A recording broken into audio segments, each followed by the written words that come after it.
So now we've seen the process to go from the studio to the stage. We've isolated our tracks, picked the sounds that we want to play, and now we just need to implement them into the kit. And this comes through the use of gear. And that's knowing the differences between pads, triggers, and sound modules.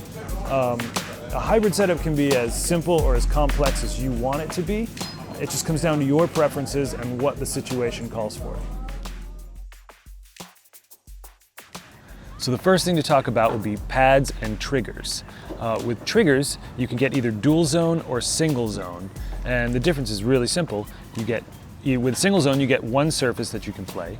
With dual zone, you get two, and you can assign the head of the drum to play something and the rim of the drum to play something different. With pads, it's the same thing. You get either dual zone or single zone. Some other differences would be you have rubber versus mesh heads. Mesh heads just basically means you can tune it the same way you would tune a real drum, so you can get that same kind of feel as an acoustic drum.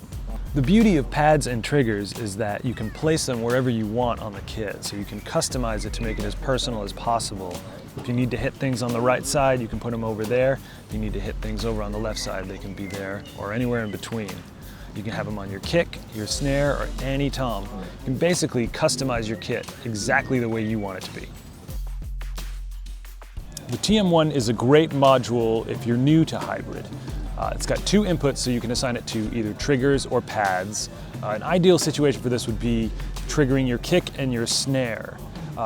It's built like a guitar pedal, which is great because it's got switches on it that you can control with your feet, and you can assign it to scroll through your sounds or mute your sounds. So if you just want the triggers to run in the chorus, you can play, kick them on, play your chorus, kick them off again.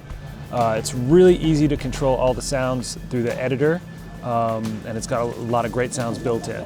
If you want to step up from that, you'd go to the TM2, which is 4 inputs, and you can also input sounds with an SD card.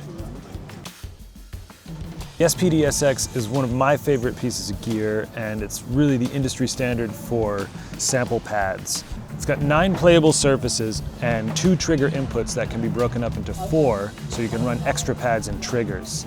It's got lots of internal memory. You can sample in your own sounds. It's also got a bunch of great sounds built in. You can adjust the parameters of these sounds with onboard controls. It's really a great one-stop shop for hybrid. The TM6 Pro is a drum module, sample playback device, and MIDI converter all built into one. As a drum module, it's got 500 one-shot samples, but it also has hundreds of the V-Drum multi-dimensional samples. And this means that you have control over all the tonal properties of the drum, not just changes in volume. You can add up to 12 pads and triggers. A great thing about the TM6 Pro is that you can make edits and change parameters really fast on the fly. There are a lot of options right on the box itself.